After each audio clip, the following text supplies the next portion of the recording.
Cuando Jesucristo fue crucificado en el año 33 DC, solo habían 120 seguidores. Hoy, 2000 años después, entre la gente que dice profesar creer en Jesús, hay 2.300 millones. ¿Sabías eso? 1 de cada 3 personas dirá ser un seguidor de Jesucristo. La iglesia es más grande en población que China, Estados Unidos y Europa juntos. No hay grupo más numeroso en la tierra que aquellos que dicen seguir a Jesús. No hay. Pero la pregunta es, ¿cómo un pequeño grupo de 12 pescadores pobres, casi ignorantes, porque sabían algo de la palabra que les habían enseñado, llegaron a ser los fundadores de un grupo tan grande y tan rápido, ¿no? Todo lo podríamos resumir en 4 palabras. La resurrección de Cristo. Ahí está todo. La resurrección de Cristo cambió todo. Cuando Él dijo, vendré a la tierra y moriré por los pecados de toda la humanidad y luego resucitaré y demostraré que yo soy Dios. Él lo prometió, lo dijo cuando estaba acá, lo habían profetizado y lo cumplió. Este ha sido y será siempre el más grande acontecimiento de la historia, porque nadie ha resucitado entre los que dicen haber sido grandes profetas de Dios o Dios mismo, ¿no? Solo Él. Bueno, y las personas a las que Él resucitó, a Lázaro, etcétera, ¿no? Pero Él resucitó, demostrando que Él es Dios. Ese hecho es tan importante que dividió la historia, fíjense, en AC y DC. Toda la historia se cuenta hasta que Jesús murió y después de que Jesús resucitó. Toda la historia. Tu cumpleaños se cuenta después de que Jesús resucitó. Porque yo nací en 1958, ¿para qué dije esto? ¿Ah? Estoy viejito. Ya me funciona un poco la tutumba. ¿Mm? Este domingo de resurrección recordaremos que todo cambió a partir de esa fecha. Y la pregunta es, ¿todo cambió también para nosotros? Realmente. No existe nadie que tenga más esperanza y más fe en la vida eterna y en la salvación que nosotros. ¿Amén? ¿Amén? Creo que eso es lo primero que tenemos que ver bien claro. No hay nadie que tenga más esperanza y más fe en su salvación y en su redención que nosotros. Porque hay una evidencia firme y clara. Jesús resucitó. No se quedó ahí. Y lo vamos a ver en 6 puntos que voy a tratar de hacer lo más breve, porque sé que 6 es mucho, pero vamos a tratar de hacerlo rápido. La primera razón por la que la resurrección de Jesús nos da esperanza es que hemos sido completamente perdonados. Él dijo, moriré en la cruz, voy a pagar por todos los pecados de ustedes y después voy a regresar 3 días después y voy a demostrar que soy lo que digo ser, el Hijo de Dios. Y que por lo tanto tengo derecho de perdonar los pecados. ¿Se acuerdan cuando los fariseos lo molestaban y le decían, no, ¿quién te ha dado la autoridad de perdonar pecados? Y el Señor dice, para que vean que el Hijo de Dios también tiene autoridad para perdonar pecados. Él es el que tiene la autoridad para perdonar todos tus pecados. Él es el que tiene la autoridad para levantarte, para redimirte, para darle esa salvación. Nadie más, solo Él. Efesios capítulo 1, versículo 7 dice, en Él tenemos redención por medio de su sangre, el perdón de nuestras transgresiones, según la riqueza de su gracia. Todos hemos pecado. Todos tenemos pecados y cosas, y aún hoy seguimos pecando. Todos arrastramos culpas muchas veces con las cuales algunos de nosotros todavía no podemos inclusive lidiar, a pesar de que Él ya nos perdonó. No hemos entendido muchas veces bien o no hemos interiorizado lo que el Señor realmente hizo por nosotros. Él fue crucificado para que nosotros no tuviéramos que morir por esas culpas. Él se fue colgado en la cruz para que tú no te sigas colgando. Porque algunos de nosotros a veces cargamos con cosas y nos seguimos crucificando. Dios ya nos perdonó, pero nosotros no nos hemos perdonado todavía. No hemos entendido todavía que Jesús llevó esas culpas, esos pecados, a la cruz y después fue enterrado y ahí se quedó todo. Él salió de la tumba, pero los pecados se quedaron ahí. Él murió por nosotros, por lo tanto nuestros pecados quedaron ahí, nuestras culpas quedaron ahí, porque Él nos ha redimido. Él nos ha hecho salvos, perdonados. Entonces ya no tenemos por qué culparnos de nada. Y lo que sea que estás llevando, déjalo atrás, hermano, porque se quedó en esa tumba vacía. Lo único que tiene esa tumba es todos nuestros pecados. Están enterrados, han desaparecido. En Isaías capítulo 53 dice, todos nos hemos descarriado como ovejas. Todos hacíamos lo que queríamos. Todos cometíamos culpas, transgresiones, pero eso es lo que Jesús llevó a la muerte. La Biblia dice en Romanos 4, en Isaías dice, todos hacíamos lo que queríamos. En Romanos 4:24 dice, sino también para nosotros, a quienes nos había de ser contado, los que creemos en Dios que resucitó entre los muertos a Jesús nuestro Señor. Él sufrió, murió y resucitó para justificarnos delante de Dios. Él nos da esa esperanza a través de esa resurrección. Podríamos preguntarnos, ¿y quién mató a Jesús? ¿Fue Poncio Pilato? ¿Fueron los romanos? ¿Fueron los judíos? No. La realidad es que Dios es el que mató a Jesús. Está en la palabra. Está en Isaías. Él predijo la muerte de Jesús. Jesús de su propia voluntad se sacrificó porque Él tenía un plan para la humanidad. Y ese plan era un plan de salvación. Y ese plan se cumplió a cabalidad, punto por punto por punto. Y al tercer día resucitó.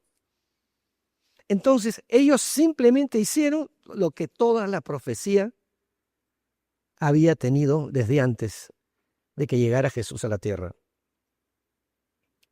Y en segundo lugar, ¿quién mató a Jesús? Pues nosotros también. Nosotros con nuestros pecados. Si nosotros no pecáramos, Él no tendría que haber venido a la tierra. ¿Para qué? ¿No es cierto? Pero fue por nosotros que Él se sacrificó. Estaba viendo el video que estaban pasando de la muerte de Jesús. Estaba viendo toda esa sangre, todo ese dolor, todo eso que pasó ahí. Es imposible no conmoverse con todo ese sufrimiento.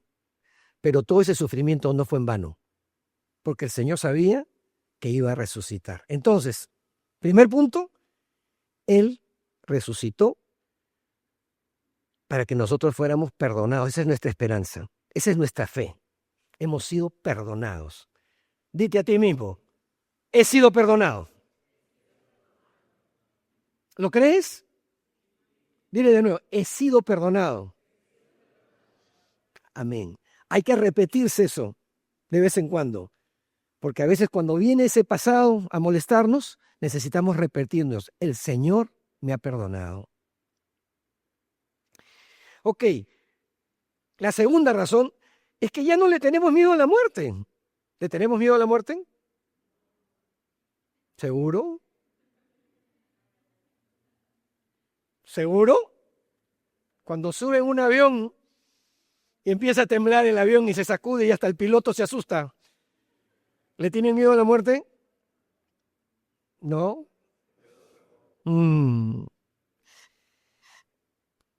Cuando Jesús murió en la cruz, Él rompió el poder de la muerte. Él acabó con el tema de la muerte. Podemos morir físicamente, pero nosotros nunca vamos a morir eternamente. El miedo de la muerte está en todas partes, ¿no? La gente se asusta. Vuelvo al ejemplo del avión, ¿no han visto cómo se pone la gente cuando pasan esas cosas? ¿No? Todo el mundo... Antes yo volaba con mi esposa y ya no, ahora ya ha superado el miedo a la muerte ya. Pero antes volar al lado de mi esposa yo me ponía acá varias cubiertas porque me agarraba acá y me clavaba las uñas ahí. ¿Ah? Entonces, además de que yo estaba asustado, encima estaba con dolor. El miedo que tenía. Ya se olvidó ya de eso, ya está más creyente ya. El miedo a la muerte es natural, porque lidiamos con lo desconocido. Es decir, el hombre lidia con lo desconocido porque siempre piensa, bueno, ¿y qué habrá más allá? Cuando finalmente cierre los ojos, ¿habrá algo? ¿Será realmente que cierro los ojos y los abro y me encuentro con el Señor? ¿O simplemente ahí nomás todo quedó? Como decía Nietzsche, ¿no? En sus escritos, ¿no? No te preocupes más, porque no hay más, decía Nietzsche, ¿no? Pero Jesucristo regresó a la vida y dijo, he conquistado la muerte. Hay una vida más grande después de la muerte. Y esa es tremenda noticia. Amén. Entonces no tenemos por qué tener miedo a la muerte. Realmente podemos pasar tal vez un momento de enfermedad, podemos tal vez sentirnos mal, podemos tener un accidente, pero ¿qué pasa? Ahí quedó, hermanos, nuestro cuerpo natural, porque realmente Jesús venció a la muerte. Vamos a vivir eternamente. ¿Cuántos están entusiasmados por eso? ¿Amén? Poco nomás. Beto se quiere quedar acá. ¿Cuántos están entusiasmados por eso? Levanta tu mano. ¿Cuántos están entusiasmados por eso? Eso, hermanos, eso. Faltó desayuno. ¿Quién está haciendo? ¿Ah? Hermanos, tenemos que estar felices por eso. Todo el mundo vive asustado con la muerte. ¿No se han dado cuenta? ¿No se han dado cuenta que todo el mundo teme a la muerte? Hasta los que no son creyentes, ¿no? Más de una vez. Yo he tenido amigos medios duros que no creen y cuando se van a morir me están llamando. Oye, a ver si oras por mí, ¿no? Porque a ti Dios te hace caso.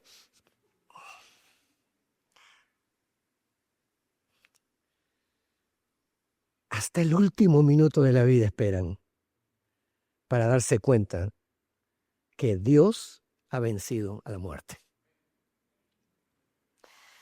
Yo soy la resurrección y la vida. El que cree en mí, aunque muera, vivirá.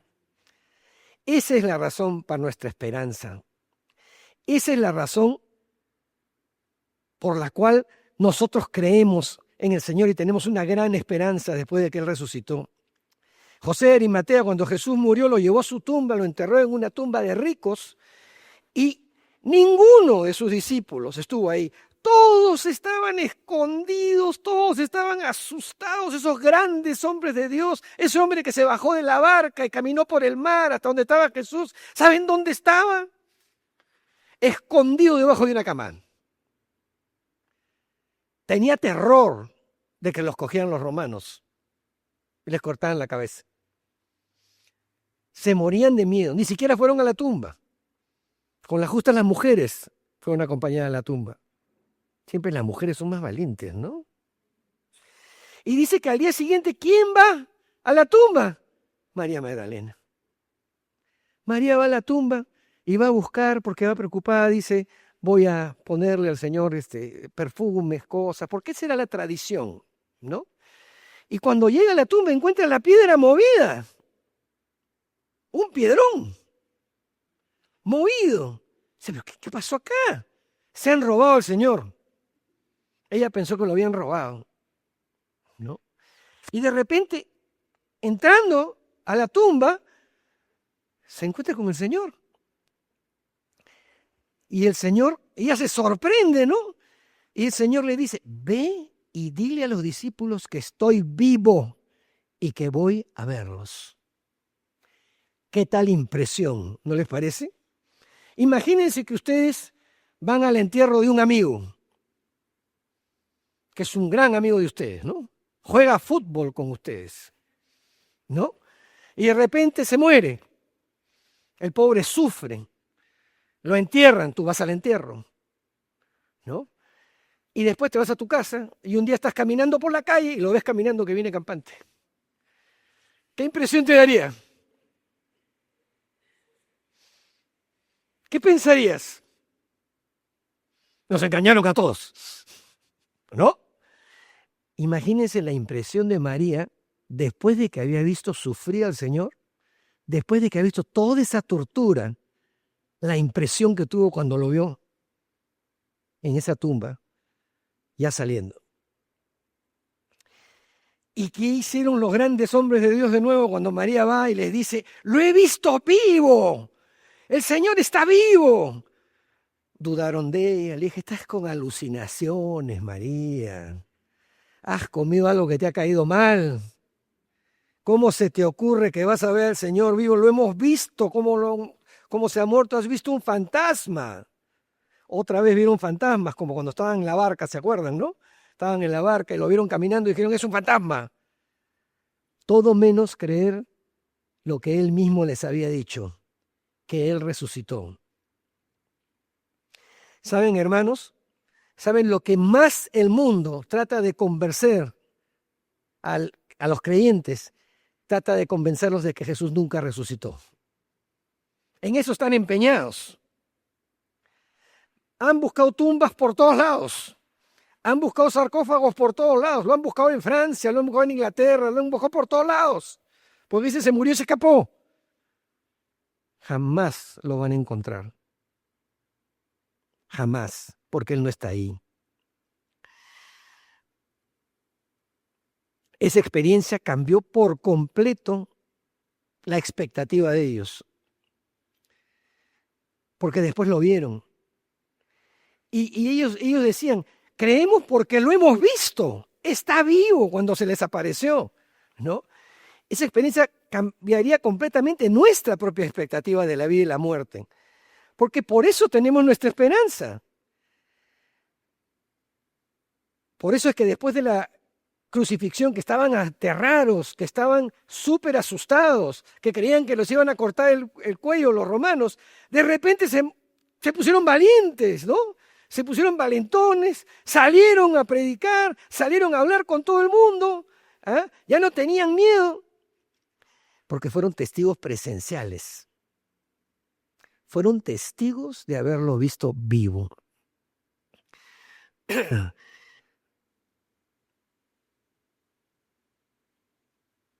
Pero no solo lo vio Pedro, no solo vio los discípulos. En Hechos 1:3 dice, a estos también se presentó vivo después de haber padecido con muchas pruebas convincentes durante 40 días. Se hacía visible a ellos y les hablaba acerca del reino.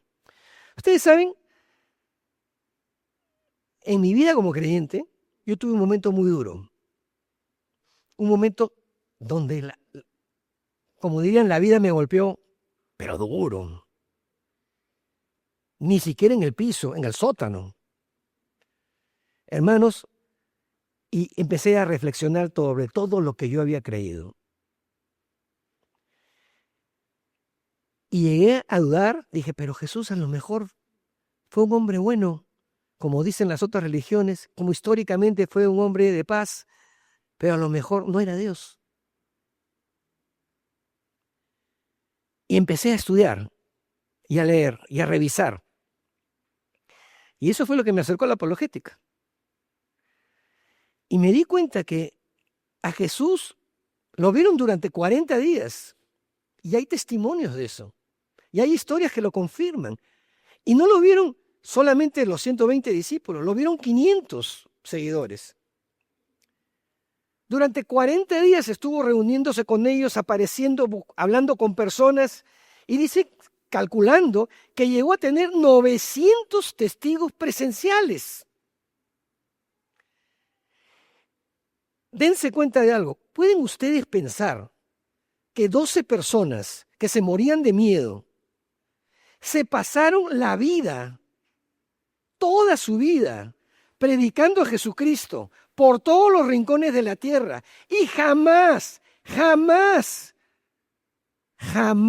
echaron para atrás en la palabra de decirles, yo lo vi con mis ojos. Él resucitó. Y Lucas también dirá, ¿no? Yo he hablado con las personas.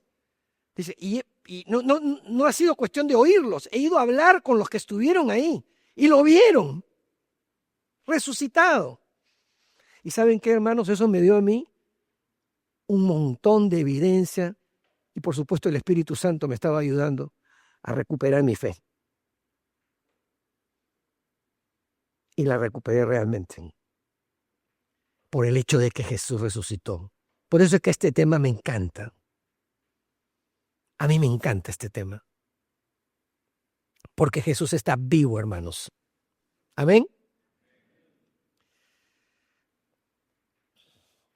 La tercera razón por la que la resurrección nos da esperanza es porque ahora tenemos un espíritu de poder en nosotros. En Hechos 1:8, cuando el Espíritu Santo venga sobre ustedes, dice, recibirán poder y anunciarán mi nombre por todas partes, en Jerusalén, en toda Judea y en Samaria y hasta los confines de la tierra. Después de 40 días, el Señor ascendió a los cielos, pero les dio una instrucción. Les dijo, no hagan nada hasta que yo envíe mi espíritu. No intenten hacer cosas por sus propias fuerzas. Esperen, ¿no? Les prometió que les daría poder. El cristianismo se extiende tan rápido después de la resurrección porque los discípulos habían visto a Jesús cara a cara y luego les dice, voy a enviar mi espíritu para que esté en ustedes y les dará poder para hacer cosas que no podrían hacer por sí mismos. Ese valor que tuvieron para salir a predicar, dice que en ese día se convirtieron 2,000 personas. Y acuérdense que en esos tiempos solo contaban a los hombres, o sea que eran muchos más. Ese poder que vino sobre ellos fue ese poder que Él les prometió, que los iba a acompañar.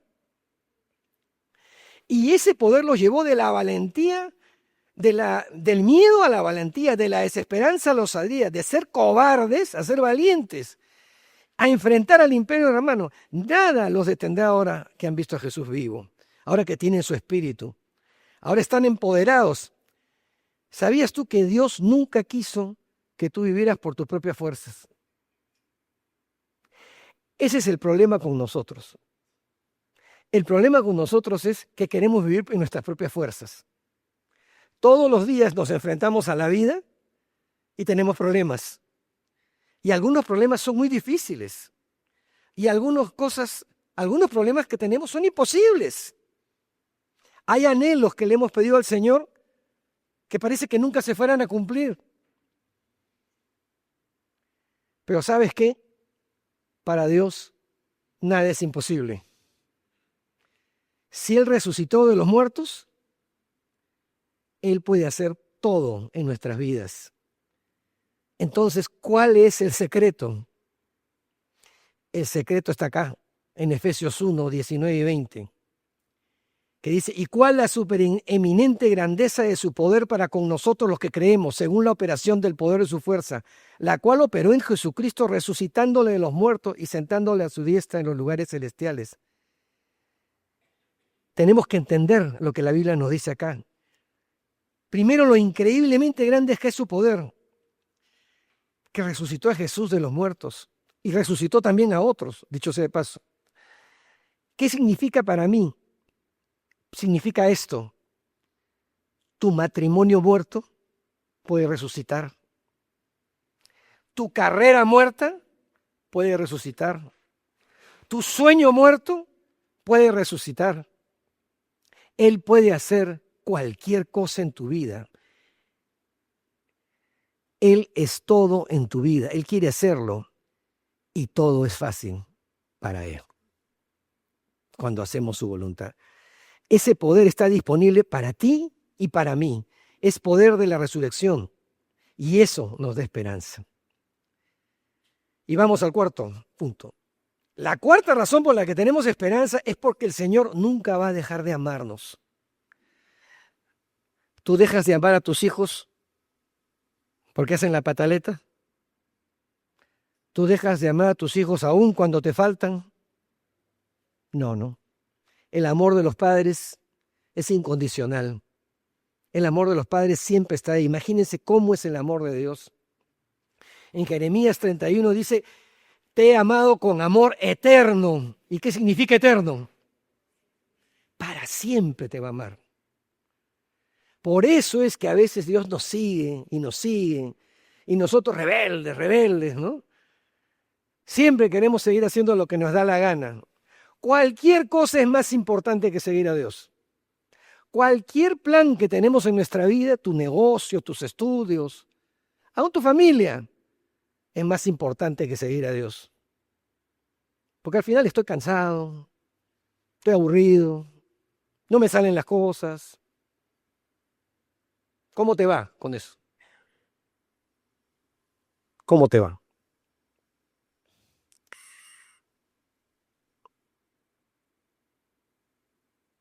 El Señor nos ama.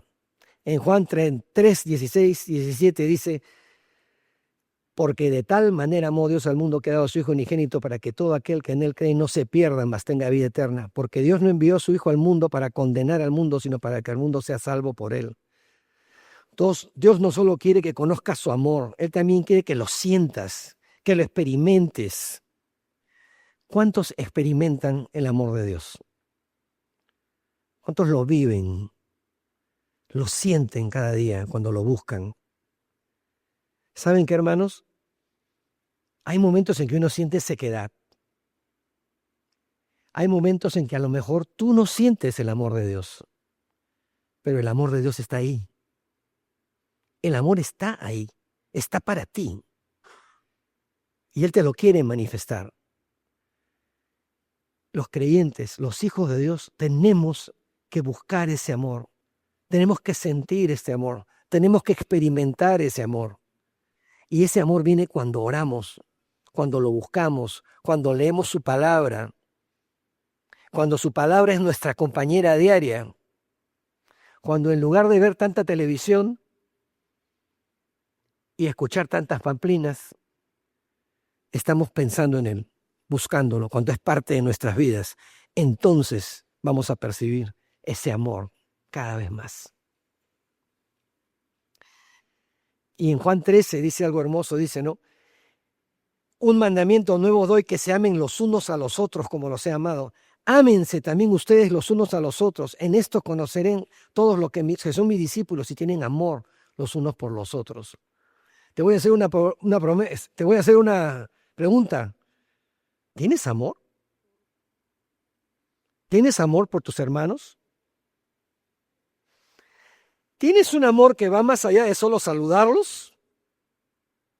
Porque saludar es fácil, ¿no? Un abrazo, hola. Podemos saludar a todo el mundo y no importarnos nada nuestro prójimo.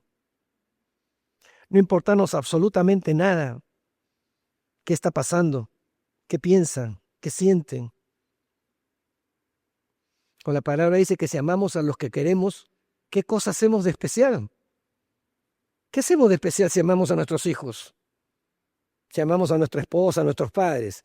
¿Qué hacemos de especial? No hacemos nada de especial. Eso es natural. Lo innatural es que no lo hagas. Para eso está Carmela, ella es psicóloga.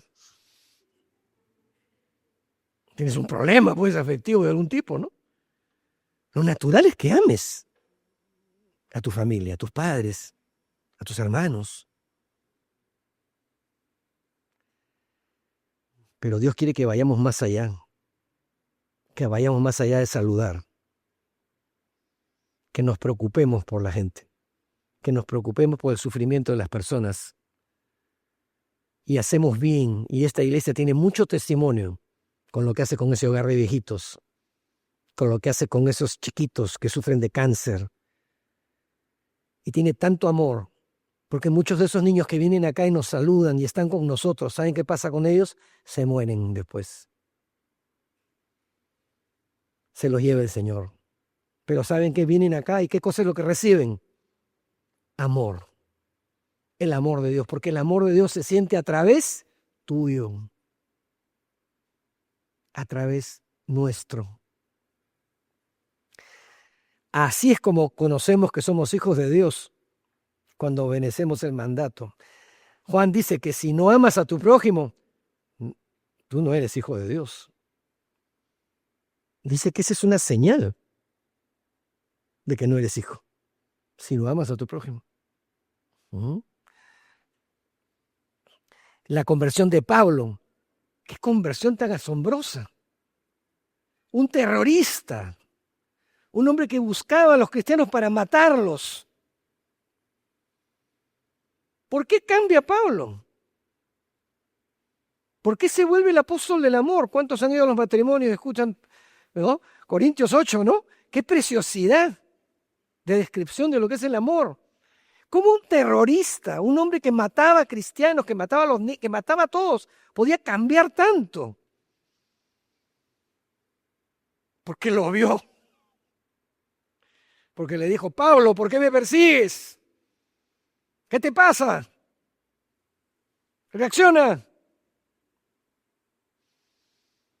Y se transforma. Y así Dios nos transforma a nosotros.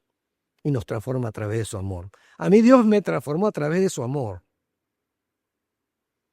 A través del amor de las personas que creían en Él. Y que se interesaban por mí, a pesar de que yo era agnóstico, medio ateo. El amor cala en el corazón de las personas. ¿No es cierto? 5, ya vamos terminando. Ya estoy terminando. La quinta razón por la que tenemos esperanza es porque conocemos los propósitos para los cuales hemos sido creados. ¿Sabías que tú tienes un propósito para tu vida? ¿Cuántos sabes que tienen un propósito para su vida? ¿Cuántos saben eso? Ahora les voy a hacer otra pregunta. ¿Cuántos saben cuál es su propósito para la vida? ¿Saben?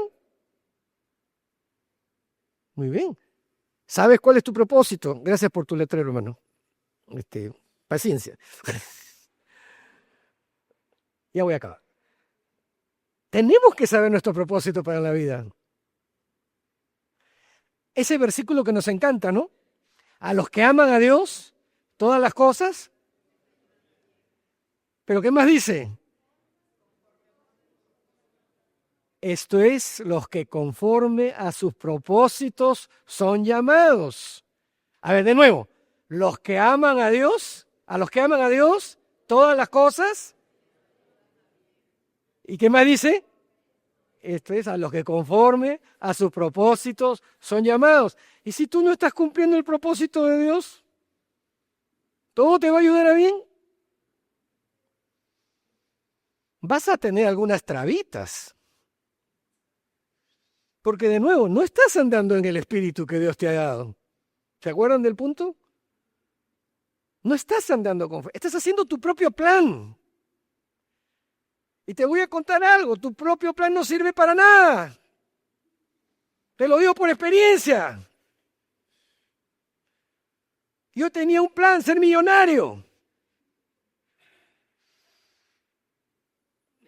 Por mi plan me quedé sin mujer, casi sin hijos, sin negocios y sin esperanza.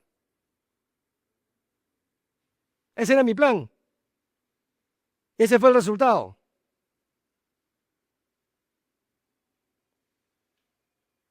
Pero el Señor tuvo misericordia de mí. Y me dijo, yo he muerto por ti. Te has olvidado de lo que te enseñé al comienzo.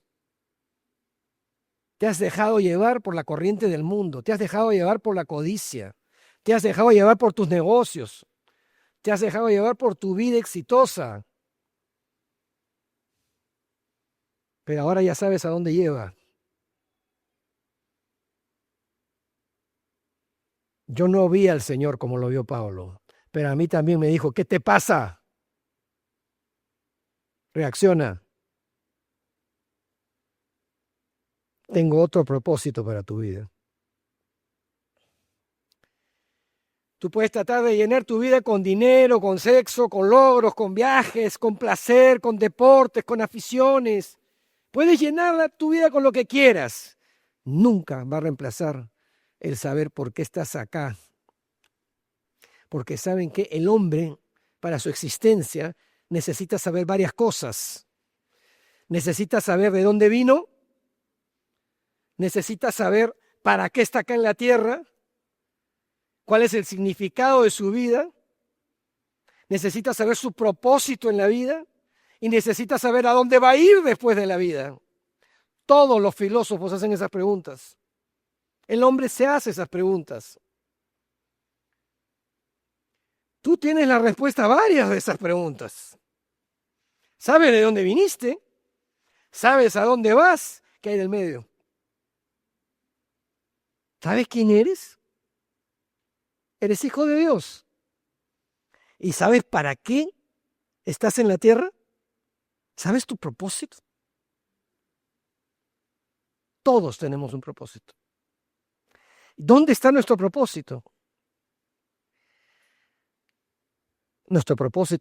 Encontramos nuestro propósito cuando estudiamos la palabra, cuando estamos en conexión con los hermanos, cuando Dios va desarrollando talentos en nuestra vida, cuando empieza a enseñarnos, ajá, en esto Dios me usa, en esto puedo trabajar para Dios. A lo mejor eres maestro, a lo mejor eres predicador, a lo mejor eres profeta de la palabra de Dios, a lo mejor eres una persona que ora por los enfermos, a lo mejor es una persona que acompaña a los que ya están mal, que sufren, a lo mejor es una persona que tiene generosidad en su vida, a lo mejor es una persona que está con las personas que sufren más. Ahí donde tú estás y donde sientes que Dios te está usando, ese es tu propósito. Ese es tu propósito. No corras de él. Porque ¿sabes qué? Todo lo demás te va a venir por añadidura. Cuando yo descubrí mi propósito en mi vida, Dios me devolvió todo. Todo. Y aún más. Algunos de ustedes me conocen. Pero ¿sabe qué? Lo más importante no es las cosas materiales que me devolvió, que son muchas.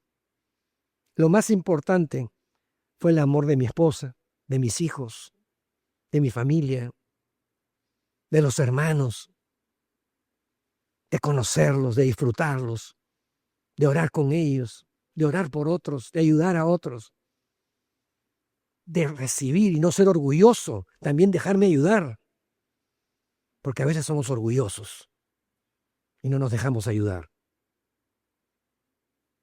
Soy demasiado espiritual para que me enseñes. Conozco demasiado la Biblia para que tú me enseñes a mí.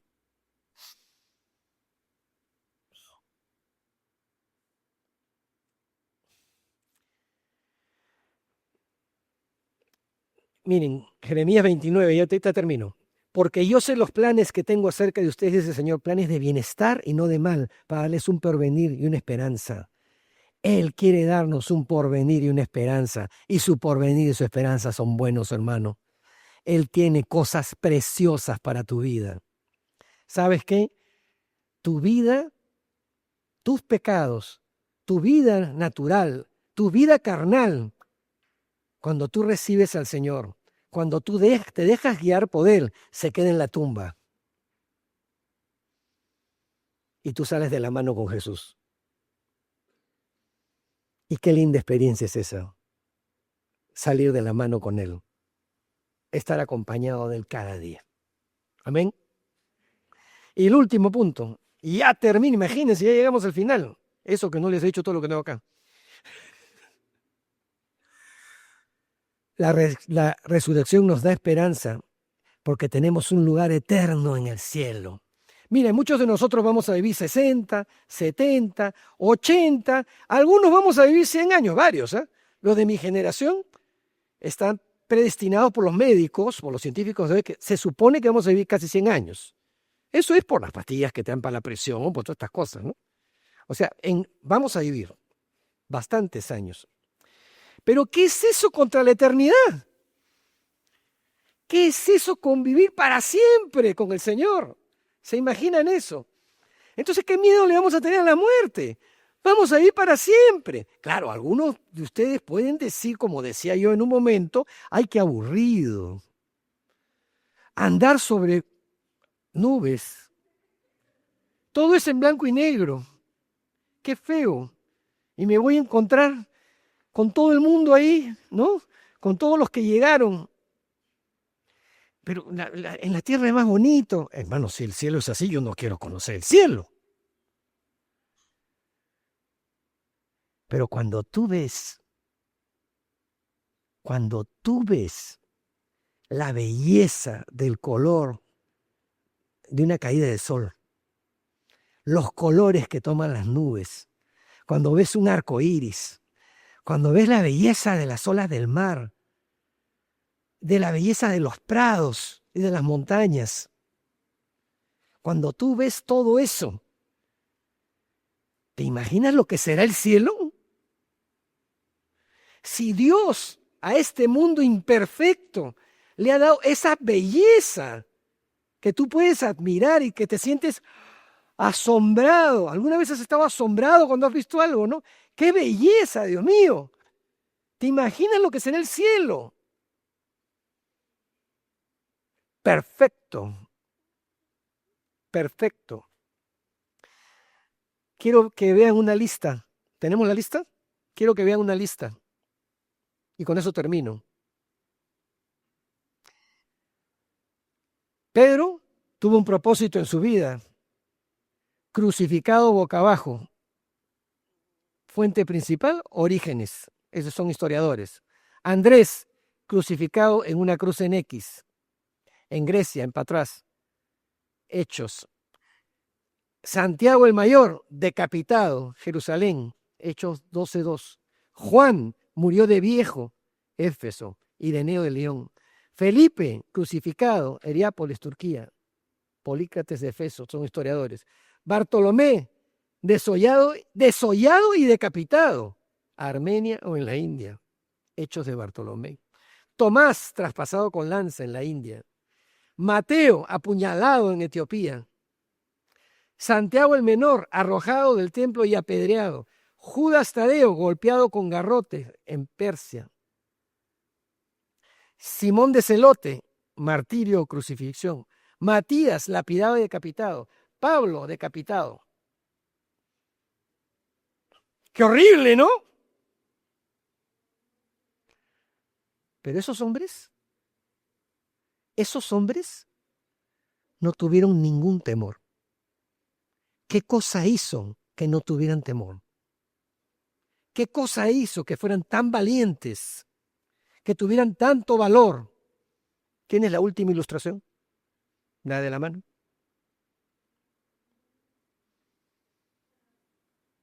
Esa es una imagen de este telescopio, el James Webb, de los confines del universo. Aprecien esa belleza, esos colores, parece una especie de mano, ¿no? Está en el extremo del universo. Ellos vieron más allá. Ellos vieron mucho, mucho más allá. Ellos se dieron cuenta que aquí casi no hay nada. Allá está todo. ¿Amén? ¿Dónde quieres vivir? ¿Acá o allá? Eso es lo que Dios tiene para aquellos a que Él ama. Y Él te ama a ti. Dios les bendiga.